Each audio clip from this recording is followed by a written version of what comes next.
Subscribe کریں ہمارے channel کو اور بیل آئیکن کو کلک کریں تاکہ ہماری ہر نئی آنے والی ویڈیو آپ تک بآسانی پہنچ سکے۔ بسم اللہ الرحمن الرحیم۔ حضرت ابوالعاص بن الربیع رضی اللہ تعالیٰ عنہ مکے میں قبیلہ قریش کے جو ذیلی قبائل اور مختلف خاندان تھے، ان میں سے ایک اہم اور معزز خاندان بنی عبدالشمس تھا۔ اس دور میں اس خاندان سے تعلق رکھنے والوں کو عبدالشمسی کی بجائے اختصار کے غرض سے شمسی کہا جاتا تھا۔ ان دنوں مکے میں ابوالعاص بن الربیع نامی ایک ابشری نوجوان تھا، جس سے اس کے حسن و جمال اور ظاہری شان و شوکت کی وجہ سے مثالی شخصیت تصور کیا جاتا تھا۔ اپنے دلکش حلیے اور پرکشش ناک نقشے کے علاوہ مزید یہ کہ وہ انتہائی سلیقہ مند، باادب اور خوش اخلاق بھی تھا۔ اس کے علاوہ یہ کہ مالی طور پر بھی کافی خوشحال تھا۔ الغرض اس دور میں اور اس معاشرے میں حسن و جمال، شان و شوکت، بہادری، شجاعت، خوش اخلاقی، سخاوت و فیاضی، یہی وہ صفات تھیں جن کی بنا پر کسی کو مثالی شخصیت قرار دیا جاتا تھا، اور یہی تمام تر صفات اس نوجوان ابوالعاص بن الربیع عبدالشمسی میں بڑی حد تک موجود تھیں۔ قریش نسل در نسل تجارت کرتے چلے آ رہے تھے، یہی ان کا خاندانی ذریعہ معاش اور وسیلہ روزگار تھا۔ ان کے تجارتی قافلوں کا ملک شام نیز ملک یمن کی جانب سے آمد و رفت کا سلسلہ جاری رہتا تھا۔ ابوالعاص بن الربیع نے بھی اپنے بزرگوں سے یہی پیشہ تجارت سیکھا، اسی کو اپنایا، اس میں خوب مہارت حاصل کی اور پھر خوب ترقی کی منزلیں بھی طے کرتا چلا گیا۔ چنانچہ جب بھی مکے سے ملک شام یعنی ملک یمن کی جانب کوئی تجارتی قافلہ روانہ ہوتا اور پھر وہاں سے واپسی میں یہ قافلہ بڑی مقدار میں تجارتی سامان لیے ہوئے واپس مکہ پہنچتا، تو ایسے ہر قافلے میں ہمیشہ ابوالعاص بن ربیع کے 100 اونٹ، نیز ان اونٹوں کی دیکھ بھال اور سامان کی نقل و حرمت کے لیے غرض ہر اونٹ کے ساتھ 2 ملازم، یعنی ہر قافلے میں ابوالعاص کے 100 اونٹ اور 200 ملازم شامل ہوا کرتے تھے۔ خاص بات یہ کہ صداقت اور امانت و دیانت کے حوالے سے بھی اس نوجوان ابوالعاص کی بڑی شہرت تھی، لہٰذا اس کی تجارت کی کامیابی اور اس قدر عروج کی یہ بھی ایک بڑی وجہ تھی۔ مکے میں اس دور میں ایک بہت ہی شریف النفس اور معزز خاتون ہوا کرتی تھی، جو کہ انتہائی شرافت و نجابت اور اعلیٰ اخلاق و کردار کے ساتھ ساتھ مالدار اور خوشحال بھی تھی، اور ان کا ذریعہ معاش بھی تجارت ہی تھا۔ ان خاتون کا نام خدیجہ بن خولد تھا، جو کہ مکے کے ایک انتہائی شریف النفس اور معزز ترین انسان محمد بن عبداللہ کی زوجہ محترمہ تھیں۔ یہ تمام تر گفتگو رسول اللہ صلی اللہ علیہ وآلہ وسلم کی بعثت سے قبل کے زمانے کی ہے۔ خدیجہ بن خولد کی ایک چھوٹی بہن تھی جس کا نام حالہ تھا، اور یہ نوجوان تاجر بن العاص بن الربیع سے اس حالہ کا بیٹا تھا، اور یوں خدیجہ اس کی خالہ تھی۔ خدیجہ بنت خولد اپنی چھوٹی بہن حالہ بنت خولد سے بہت پیار کیا کرتی تھی، اور پھر اسی رشتے کی وجہ سے وہ نوجوان ابوالعاص کے ساتھ بھی ہمیشہ بڑی محبت و شفقت سے پیش آیا کرتی تھی۔ انہوں نے کبھی اس نوجوان کو اپنا بھانجا نہیں سمجھا، بلکہ وہ اسے اپنا بیٹا ہی تصور کرتی تھی۔ یہی کیفیت اس خاتون کی شوہر نامدار محمد بن عبداللہ یعنی رسول اللہ صلی اللہ علیہ وآلہ وسلم کی بھی تھی۔ صبح و شام کا یہ سفر جاری رہا۔ اس دوران ان دونوں میاں بیوی محمد بن عبداللہ اور خدیجہ بن خولد کی بڑی بیٹی زینب کھیلتے کودتے بڑھتی ہو گئی۔ زینب تمام مکی شہر میں اعلیٰ ترین خاندان کی چشم و چراغ تھی۔ مزید یہ کہ شرافت و نجابت، ادب و سلیقہ، اخلاق و حیا، عفت و عصمت، یہ وہ تمام خوبیاں تھیں جن کی وجہ سے زینب اپنی مثال آپ تھی۔ یہی وجہ تھی کہ ان دنوں مکے کے بڑے نامی گرامی شرفا اور انتہائی معزز اور اعلیٰ حسب نسب رکھنے والے بہت سے نوجوان اس بات کی تمنا کرنے لگے کہ کاش زینب ان کے گھر کی زینت بن سکے، لیکن ان سبھی کو اس بات کا بخوبی اندازہ تھا کہ ان کی یہ حسرت تو بس حسرت ناتمام ہی رہ جائے گی، کیونکہ زینب کی والدہ خدیجہ کا جو لاڈلا اور نور نظر بھانجا ہے، یعنی وہ نوجوان ابوالعاص بن الربیع، اس کے ہوتے ہوئے یہ خوش نصیبی کسی اور کے حصے میں آنے والی نہیں۔ اور پھر ایسا ہی ہوا۔ خدیجہ نے اپنے شوہر نامدار محمد بن عبداللہ رسول اللہ صلی اللہ علیہ وآلہ وسلم کے مشورے اور اجازت سے اپنی پیاری بیٹی کا نکاح اپنے بھانجے کے ساتھ کر دیا۔ اپنی لخت جگر زینب کا ہاتھ اپنے لاڈلے بھانجے ابوالعاص بن الربیع کے ہاتھ میں تھما دیا، اور یوں یہ دونوں ہمیشہ کے لیے شریک حیات اور دکھ سکھ کے ساتھی بن گئے۔ ابھی ان دونوں زینب اور ابوالعاص بن الربیع کی شادی کو کچھ وقت ہی گزرا تھا کہ مکے کی وادی نور نبوت سے جگمگانے لگی۔ خالق ارض و سما کی جانب سے محمد بن عبداللہ یعنی رسول اللہ صلی اللہ علیہ وآلہ وسلم کو تمام دنیا انسان کے لیے رہبر و رہنما بنا کر مبعوث فرمایا گیا۔ رسول اللہ صلی اللہ علیہ وآلہ وسلم کی اس بعثت مبارک کے بعد فوراً ہی آپ کی دعوت حق پر لبیک کہتے ہوئے سب سے پہلے آپ کے افراد خانہ نے دین برحق قبول کیا، یعنی آپ کی زوجہ محترمہ ام المؤمنین حضرت خدیجہ بن خولید رضی اللہ تعالیٰ عنہ، نیز آپ صلی اللہ علیہ وآلہ وسلم کی صاحبزادیاں زینب، رقیہ، ام کلثوم اور فاطمہ رضوان اللہ علیہم اجمعین۔ حضرت فاطمہ رضی اللہ تعالیٰ عنہا اس وقت کافی کم سن تھیں۔ رسول اللہ صلی اللہ علیہ وآلہ وسلم کی حقانیت و صداقت، نیز آپ صلی اللہ علیہ وآلہ وسلم کے پاکیزہ و بے داغ اخلاق و کردار کا یہ بہت بڑا ثبوت تھا کہ سب سے پہلے انہی لوگوں نے آپ کی تصدیق کی جو آپ کے نہایت قریب تھے، جن سے آپ کی زندگی کا کوئی گوشہ مخفی نہیں تھا۔ رسول اللہ صلی اللہ علیہ وآلہ وسلم کی صاحبزادی حضرت زینب رضی اللہ تعالیٰ عنہ تو دین اسلام قبول کر چکی، لیکن ان کا شوہر ابوالعاص بن الربیع اپنی شریک حیات سے تمام تر محبت و مودت کے باوجود اپنے آباء و اجداد کے دین سے جدائی پر آمودہ نہ ہو سکا۔ برور زمانہ کے ساتھ جب رسول اللہ صلی اللہ علیہ وآلہ وسلم اور مشرکین مکہ کے مابین تلخیاں بڑھتی گئیں اور حق و باطل کے درمیان یہ تنازع شدت اختیار کر گیا، تب سرداران قریش آپس میں یوں کہنے لگے، محمد ہمیں اور ہمارے آباء و اجداد کو گمراہ قرار دیتے ہیں، ہمارے بتوں کو باطل اور غلط سمجھتے ہیں، اور ہم ہیں کہ ان کی بیٹیوں کو بہو بنا کر ہم نے اپنے گھروں میں آباد کر رکھا ہے، اور محمد بے غم ہیں کہ ان کی بیٹیاں تو اپنے گھروں میں آباد ہیں، اور یوں بے غم اور بے فکر ہو کر ہماری مخالفت پر خوب کمر بستہ ہیں۔ لہٰذا ہمیں چاہیے کہ ان کی بیٹیوں کو طلاق دلوا کر ان کے گھر بھجوا دیں، تاکہ محمد بس اسی غم میں مبتلا رہے اور یوں ہمارے خلاف بولنا چھوڑ دیں۔ چنانچہ سرداران قریش کی طرف سے اس فیصلے پر عمل درآمد کے طور پر ابولہب کے بیٹوں عتبہ اور عتیبہ نے اپنی اپنی بیویوں یعنی رقیہ اور ام کلثوم کو طلاق دے کر ان کے والد یعنی رسول اللہ صلی اللہ علیہ وآلہ وسلم کے گھر بھیج دیا، اور پھر یہ سرداران قریش ابوالعاص بن الربیع کے پاس پہنچے اور اس سے شدید مطالبہ کیا کہ وہ بھی اس فیصلے کی پابندی کرتے ہوئے اپنی بیوی زینب کو اولین فرصت میں طلاق دے کر اس کے والد کے گھر چلتا کرے۔ تب ابوالعاص نے ان کا یہ مطالبہ تسلیم کرنے سے صاف انکار کر دیا، جس پر سرداران قریش نے اسے یہ پیشکش کی کہ اگر وہ زینب کو طلاق دے دے تو وہ اس کے بدلے تمام ملک عرب میں سب سے زیادہ حسین و جمیل لڑکی سے اس کی شادی کرا دیں گے۔ اس پر ابوالعاص نے انہیں مخاطب کرتے ہوئے کہا، تمام ملک عرب تو کیا تم اگر تمام دنیا کی سب سے زیادہ حسین و جمیل لڑکی کے ساتھ شادی کی مجھے پیشکش کرو، تب بھی میں اپنی بیوی زینب کو طلاق نہیں دوں گا۔ رسول اللہ صلی اللہ علیہ وآلہ وسلم کو ایک باپ کی حیثیت سے اپنی دونوں بیٹیوں رقیہ و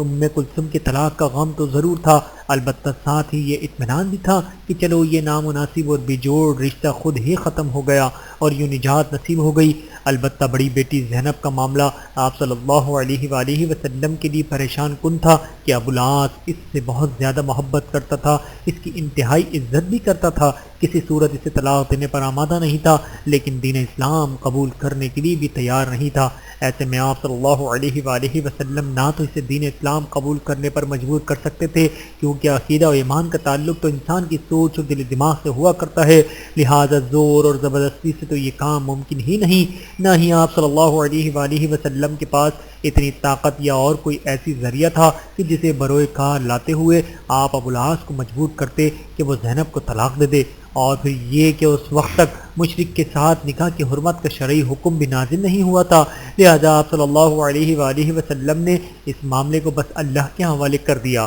اس دوران حضرت زینب رضی اللہ تعالیٰ عنہ مسلسل ابوالعاص بن الربیع کو دین اسلام قبول کر لینے کا مشورہ دیتی رہیں اور خوب اصرار بھی کرتی رہیں، لیکن ابوالعاص کی طرف سے ہمیشہ یہی جواب ملتا کہ میں دل کی گہرائیوں سے اس حقیقت کو جانتا ہوں کہ رسول اللہ صلی اللہ علیہ وآلہ وسلم سچے نبی اور رسول ہیں، جس دین کی طرف وہ دعوت دیتے ہیں وہی دین برحق ہے، ان کی ہر بات حق اور سچ ہے، لیکن میرے لیے بڑی مشکل یہ ہے کہ اتفاقاً میں ان کا داماد ہوں، اگر ہمارے درمیان یہ رشتہ نہ ہوتا تو میں ضرور دین اسلام قبول کر لیتا، جبکہ موجودہ صورتحال میں اگر میں مسلمان ہو جاؤں تو یہ تمام بڑے بڑے سرداران قریش یہ طعنہ دیں گے کہ ابوالعاص کو دیکھو، محض اپنی بیوی کی خاطر اس نے آباء و اجداد کے دین کو چھوڑ دیا، اپنے باپ دادا کے دین سے غداری کر ڈالی، محض بیوی کی خاطر، یعنی بیوی کے سامنے جھک گیا، ہتھیار ڈال دیے۔ ظاہر ہے کہ اس معاشرے میں یہ بہت بڑا تانا تھا۔ انہی حالات میں وہاں مکے میں وقت گزرتا رہا، حتیٰ کہ نبوت کے 13ویں سال کے آخری دنوں میں جب حجت کا حکم نازل ہوا تو رسول اللہ صلی اللہ علیہ وآلہ وسلم و دیگر تمام مسلمان رفتہ رفتہ مکے سے مدینے کی جانب ہجرت کر گئے۔ البتہ حضرت زینب رضی اللہ تعالیٰ عنہا اپنے شوہر ابوالعاص کے مجبور کرنے پر مکے میں ہی رہ گئیں۔ ہجرت مدینہ کے بعد محض اگلے ہی سال یعنی سن 2 ہجری میں مسلمانوں کو نیست و نابود کر دینے کی غرض سے مشرکین مکہ اپنے لشکر جرار کے ہمراہ اپنے مذموم عزائم لیے ہوئے مدینہ جا پہنچے، جہاں مدینہ شہر سے باہر کچھ فاصلے پر بدر کے مقام پر حق و باطل کے درمیان یہ اولین اور انتہائی تاریخی اور یادگار معرکہ پیش آیا۔ جن دنوں مشرکین مکہ مسلمانوں کے خلاف اس لشکر کشی کے غرض سے مدینہ کی جانب سفر کی تیاریوں میں مشغول تھے، اس موقع پر ابوالعاص بن الربیع رسول اللہ صلی اللہ علیہ وآلہ وسلم کے خلاف یا کسی بھی مسلمان کے خلاف کسی قسم کی جاریت میں شرکت پر کسی طور پر آمادہ نہیں تھا۔ اسے کوئی ایسا شوق نہیں تھا، نہ ہی اس کے ایسے رجحانات تھے۔ وہ کہا کرتا تھا کہ میری تو کوئی دشمنی ہی نہیں، نہ رسول اللہ صلی اللہ علیہ وآلہ وسلم کے ساتھ اور نہ ہی مسلمانوں میں سے کسی ایک بھی فرد کے ساتھ، لہٰذا میں اس جنگ میں کیوں شرکت کروں۔ لہٰذا ابوالعاص بن الربیع دونوں بس اس فکر میں مگن رہا کرتا تھا کہ کوئی ایسی ترکیب کی جائے یا کوئی ایسا معقول بہانہ بنایا جائے جس کی بدولت میں اس جنگ سے دور رہوں، لیکن یہ اس کی خام خیالی تھی، کیونکہ ایک تو یہ مشرکین مکہ اور مسلمانوں کے مابین اولین معرکہ تھا، دوم یہ کہ اس معاشرے میں چونکہ اس کی بڑی حیثیت اور خوب شہرت تھی، لہٰذا اس قدر اہم معاملے سے الگ تھلگ رہنا یا روپوش ہو جانا اس کے لیے کسی صورت ممکن نہیں تھا۔ لہٰذا بادل ناخواستہ اسے بھی مشرکین مکہ کے اس لشکر کے ہمراہ نکلنا ہی پڑا۔ ہجرت کے دوسرے سال مسلمانوں اور مشرکین مکہ کے مابین بدر کے مقام پر یہ پہلا معرکہ جب پیش آیا تو اس کے نتائج کچھ یوں ظاہر ہوئے کہ مسلمانوں کو تو اللہ کی طرف سے غلبہ و فطرت نصیب ہوئی، جبکہ مشرکین مکہ کو مکے کی شکست و رسوائی کا سامنا کرنا پڑا۔ ان کے بڑے بڑے نامی گرامی سرداروں سمیت 70 افراد مارے گئے، 70 ہی قیدی بنائے گئے، جبکہ باقی جان بچا کر بھاگ نکلنے میں کامیاب ہوئے۔ ابوالعاص بن الربیع کے نصیب میں ان لوگوں میں لا کھڑا کیا جنہیں قیدی بنایا گیا تھا۔ رسول اللہ صلی اللہ علیہ وآلہ وسلم نے ان قیدیوں کے انجام کے بارے میں غور و فکر اور مشاورت کے بعد فدیہ کا فیصلہ فرمایا، یعنی ہر قیدی فدیہ ادا کرے اور اس کے عوض اس قید سے رہائی حاصل کر کے چلتا بنے۔ تب مکے اور مدینہ کے درمیان بڑے پیمانے پر قاصدوں کارندوں کی بھاگ دوڑ اور آمد رفت شروع ہو گئی۔ ہر قیدی کا کوئی نہ کوئی رشتہ دار مکے سے کچھ مال لے کر آتا تاکہ بطور فدیہ یہ مال ادا کر کے اپنے رشتہ دار قیدی کو چھڑا لے جائے۔ اب حضرت زینب رضی اللہ تعالیٰ عنہا نے اپنے شوہر ابوالعاص بن الربیع کی رہائی کے لیے بطور فدیہ ایک ہار بھجوایا، جو کہ ان کی والدہ ام المؤمنین حضرت خدیجہ رضی اللہ تعالیٰ عنہا نے ابوالعاص کے ساتھ ان کی شادی کے موقع پر انہیں پہنایا تھا۔ ابوالعاص بن الربیع کا بھائی عمرو بن الربیع یہ ہار لیے ہوئے مکے سے مدینہ پہنچا۔ رسول اللہ صلی اللہ علیہ وآلہ وسلم کی نظر جب اس ہار پر پڑی تو آپ نے اسے پہچان لیا، پرانی یادیں تازہ ہو گئی، وفا شوہر شریکہ حیات خدیجہ بن خولد کی یاد، نیز اپنی پیاری بیٹی لخت جگر اور نور نظر زینب کی یاد۔ تب آپ صلی اللہ علیہ وآلہ وسلم بہت زیادہ افسردہ اور رنجیدہ ہو گئے، آپ کی آنکھیں آنسوؤں سے لبریز ہو گئیں۔ تب آپ صلی اللہ علیہ وآلہ وسلم نے بہت ہی جذباتی انداز میں اپنے ساتھیوں کی طرف متوجہ ہوتے ہوئے فرمایا،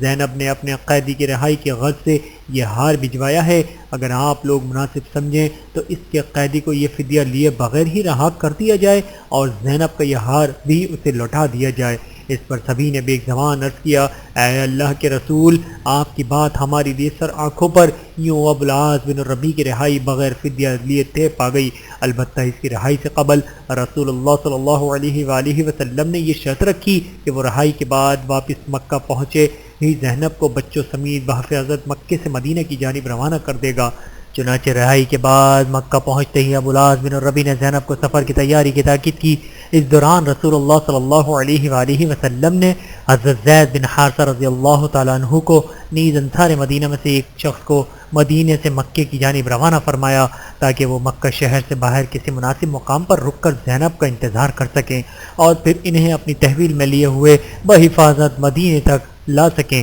ابوالعاص کو بھی کسی مناسب ذریعے سے اس چیز کی اطلاع دے دی گئی تھی۔ ان تمام تر انتظامات نیز اپنی طرف سے مکمل تسلی و اطمینان کر لینے کے بعد ابو العاص بن الربیع نے رسول اللہ صلی اللہ علیہ وآلہ وسلم کے ساتھ کیا ہوا اپنا وعدہ وفا کرتے ہوئے ایک روز اپنے چھوٹے بھائی کنانہ بن الربیع کی معیت میں اپنی بیوی زینب رضی اللہ تعالیٰ عنہا کو مکے سے روانہ کیا۔ کنانہ بن الربیع بہت ہی نڈر اور بہادر قسم کا نوجوان تھا۔ اس نے زینب کو بچوں سمیت ہودج میں بٹھایا، اپنی تلوار سنبھالی، مزید یہ کہ تیر کمان سے مسلح ہو کر دن کی روشنی میں سرداران قریش اور تمام مشرکین مکہ کی نگاہوں کے سامنے مکہ شہر سے روانہ ہو گیا۔ مشرکین مکہ نے جب یہ منظر دیکھا تو خوب بڑبڑانے لگے اور باہم یوں کہنے لگے کہ ہمارے اتنے بڑے دشمن یعنی رسول اللہ صلی اللہ علیہ وآلہ وسلم کی بیٹی کو یہ شخص یوں آرام سے اور اس قدر بے خوف و خطر ہماری نگاہوں کے سامنے اس کے باپ کے حوالے کرنے کے غرض سے لیے جا رہا ہے۔ اور تب وہ اس سواری کا تعاقب کرنے لگے، مسلسل بڑبڑاتے ہوئے اس اونٹ کے پیچھے پیچھے چلتے رہے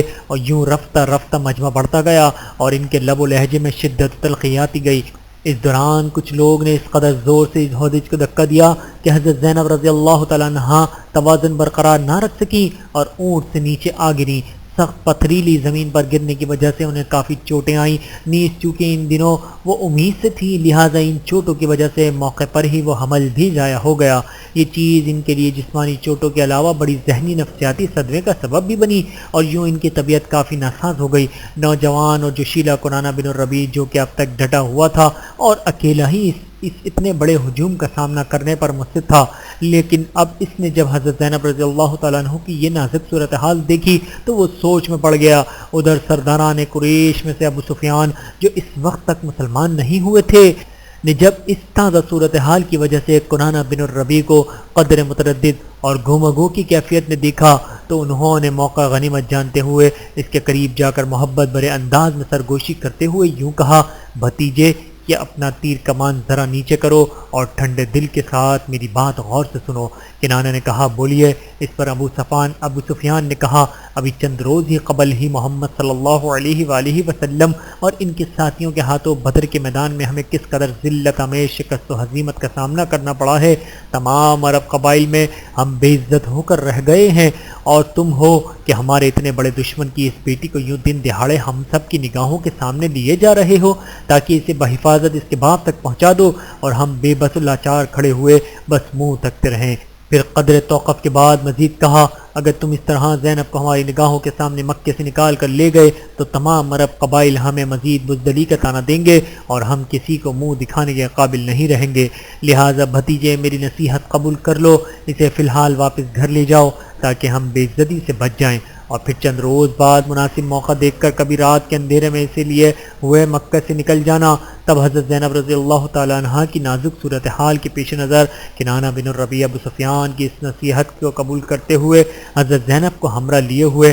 واپس گھر لوٹ آیا۔ اور پھر چند روز گزر جانے کے بعد جب معاملہ کچھ ٹھنڈا ہو گیا تب ابو سفیان کے مشورے پر عمل کرتے ہوئے ایک رات جب ہر طرف اندھیرا چھایا ہوا تھا تب وہ حضرت زینب اور ان کے بچوں کو ہمراہ لیے ہوئے خاموشی کے ساتھ مکے سے روانہ ہو گیا اور مکے شہر سے باہر پیشگی منصوبے کے مطابق طے شدہ مقام پر جہاں حضرت زید بن حارثہ رضی اللہ تعالیٰ عنہ اپنے انصاری ساتھی سمیت ان کے منتظر تھے، وہاں پہنچ کر کنانہ بن الربیع نے یہ امانت ان کے حوالے کر دی اور یوں رسول اللہ صلی اللہ علیہ وآلہ وسلم کی یہ صاحبزادی حضرت زینب رضی اللہ تعالیٰ عنہ اپنے دونوں کمسن بچوں بیٹی امامہ اور بیٹا علی سمیت بخیر و خیریت مدینہ آ پہنچی اور اپنے عظیم والد یعنی رسول اللہ صلی اللہ علیہ وآلہ وسلم سے آ ملی۔ تب رسول اللہ صلی اللہ علیہ وآلہ وسلم انتہائی مسرور و شادہ ہو گئے، نیز اس موقع پر آپ ابو العاص بن الربیع کی بھی تعریف کرتے رہے کہ واقعی اس نے وعدہ وفا کر دکھایا۔ حضرت زینب رضی اللہ تعالیٰ عنہ کی مدینہ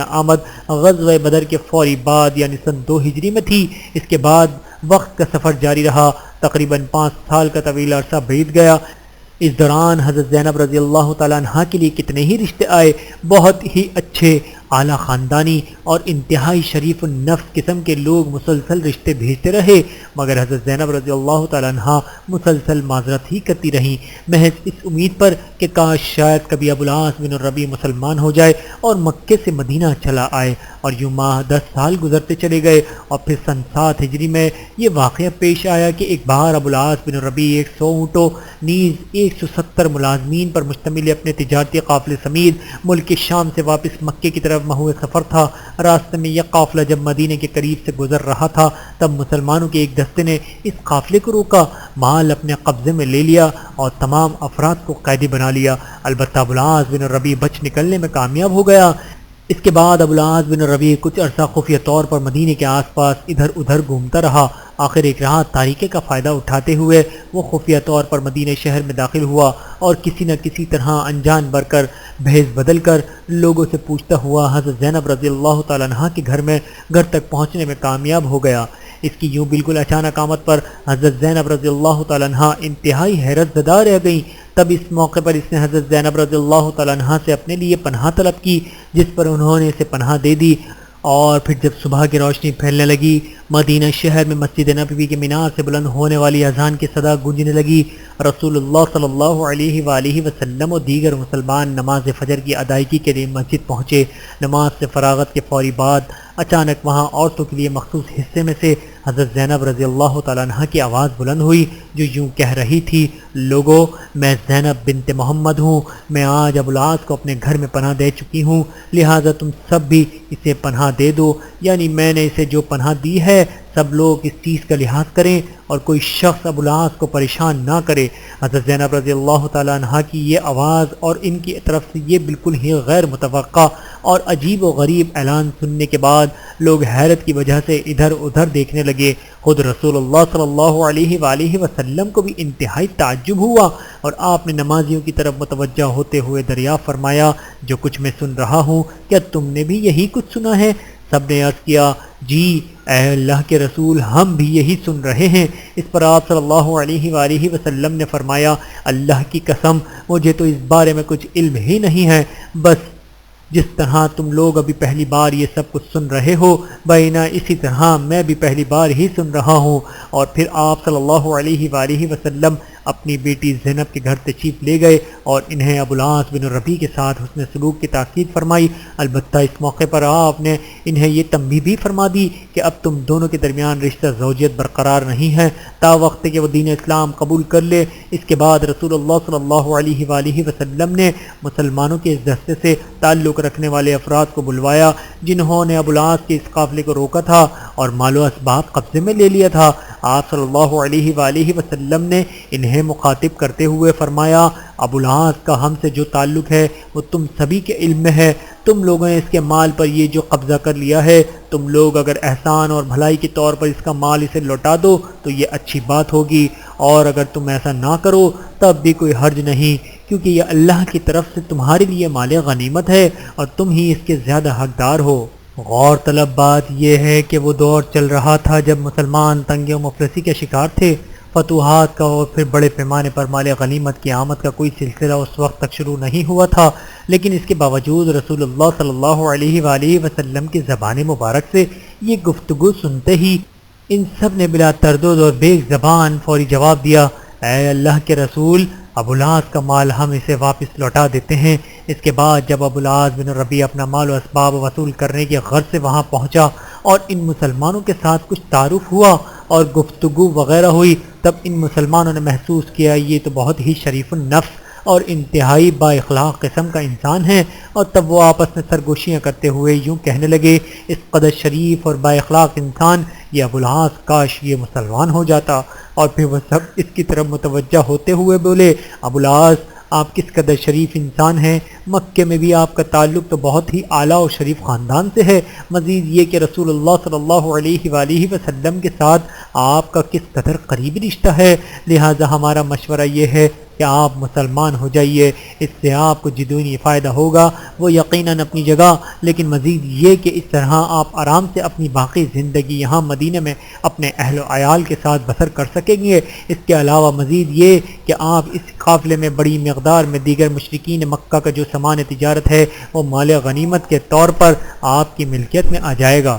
اس پر ابو العاص بن الربیع نے انہیں جواب دیتے ہوئے کہا، یہ تو بہت ہی بری بات ہوگی کہ میں اپنے نئے دین کی ابتدائی خیانت سے کروں۔ اس کے بعد ابو العاص بن الربیع اپنے قافلے اور تمام اموال و اسباب سمیت مدینے سے مکہ کی جانب روانہ ہو گیا۔ مکہ پہنچتے ہی اس نے ہر حقدار کو اس کا حق ادا کیا اور پھر ان سبھی کو بآواز بلند مخاطب کرتے ہوئے ان سے دریافت کیا، اے جماعت قریش، کیا میری ذمے تم میں سے کسی کا کوئی مال باقی رہ گیا ہے؟ اس پر وہ سب بیک زبان بولے، نہیں اے ابو العاص، ہم سب اپنا حق وصول کر چکے ہیں اور ہم نے تمہیں ہمیشہ ہی وفادار اور سچا انسان پایا ہے۔ تب ابو العاص بولا، تم سب اقرار کر رہے ہو کہ میں تم سب کا حقدار مکمل کر چکا ہوں اور یہ کہ میں اب اپنے میرے ذمے میں سے کسی کا کوئی حق باقی نہیں بچا ہے، تو اب سن لو، میں تم سب کے سامنے یہ گواہی دیتا ہوں کہ اللہ کے سوا کوئی عبادت کے لائق نہیں، اور یہ کہ محمد صلی اللہ علیہ وآلہ وسلم اللہ کے بندے اور اس کے رسول ہیں۔ اس کے بعد ابو العاص نے مزید کہا،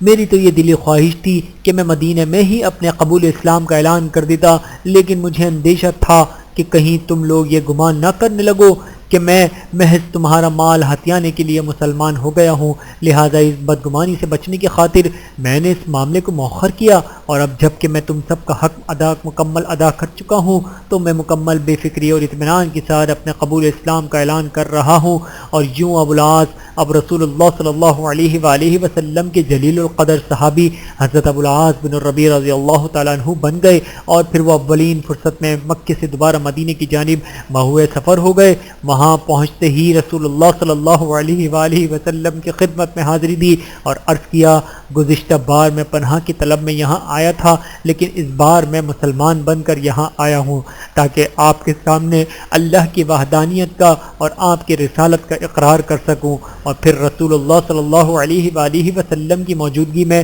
انہوں نے بآواز بلند کلمہ حق پڑھا، اشہد ان لا الہ الا اللہ واشہد ان محمد رسول اللہ۔ اس پر رسول اللہ صلی اللہ علیہ وآلہ وسلم نے بہت زیادہ مسرت و اطمینان کا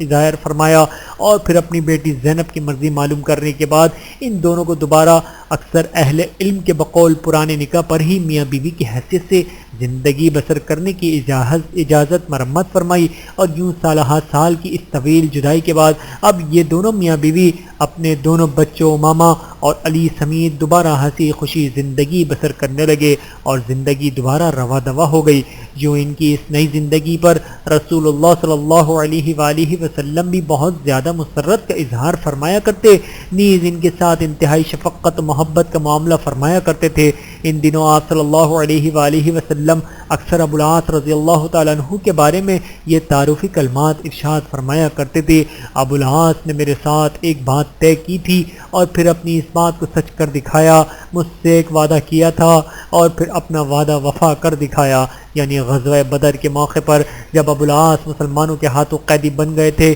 تب آپ صلی اللہ علیہ وآلہ وسلم نے انہیں اس شرط پر رکھا کیا تھا کہ مکے واپس پہنچتے ہی زینب کو مکے سے مدینہ روانہ کر دینا۔ تب ابو العاص نے وعدہ کیا تھا کہ وہ ضرور ایسا ہی کریں گے، اور پھر واقعی انہوں نے رسول اللہ صلی اللہ علیہ وآلہ وسلم کے ساتھ اپنے اس قول و قرار کا مکمل لحاظ رکھتے ہوئے اپنے اس وعدے کو پورا کیا تھا، اور زینب کو باعزت اور بخیر و تعافیت مدینہ روانہ کر دیا تھا، اور پھر مدینہ میں یوں ہنسی خوشی وقت گزرتا رہا۔ لیکن وقت ہمیشہ ایک جیسا نہیں رہتا، انسان کی زندگی نشیب و فراز کا نام ہے، کبھی خوشی اور کبھی غم، کبھی دھوپ اور کبھی چھاؤں، کبھی مسکراہٹیں اور کبھی آنسو۔ یہی قانون قدرت ہے، اور یہ قانون سبھی کے لیے ہے، خواہ کوئی امیر ہو یا فقیر، خوشحال ہو یا تنگدست، چھوٹا ہو یا بڑا، کسی کے لیے اس قانون قدرت سے فرار ممکن نہیں ہے۔ چنانچہ حضرت ابو العاص بن الربیع رضی اللہ تعالیٰ عنہ اور ان کی زوجہ محترمہ زینب بنت رسول صلی اللہ علیہ وآلہ وسلم کے ساتھ بھی کچھ ایسا ہی معاملہ پیش آیا۔ ہوا یہ کہ سن 2 ہجری میں غزوہ بدر کے فوری بعد مکے سے مدینے کی جانب ہجرت کے موقع پر حضرت زینب رضی اللہ تعالیٰ عنہ کو مشرکین مکہ کی طرف سے جن اذیتوں کو سامنا کرنا پڑا تھا، جس کے نتیجے میں یہ کافی زخمی بھی ہو گئی تھیں، سالہ سال گزر جانے کے باوجود انہی زخموں کی تکلیف مسلسل چلی آ رہی تھی۔ اس دوران ہر قسم کا علاج کروایا تھا، لیکن کوئی افاقہ نہیں ہو سکا۔ آخر وہ خود اور اللہ کے حوالے کرتے ہوئے مستقل صاحب فراش ہو گئی تھیں، بس بستر سے ہی لگ کر رہ گئی تھیں،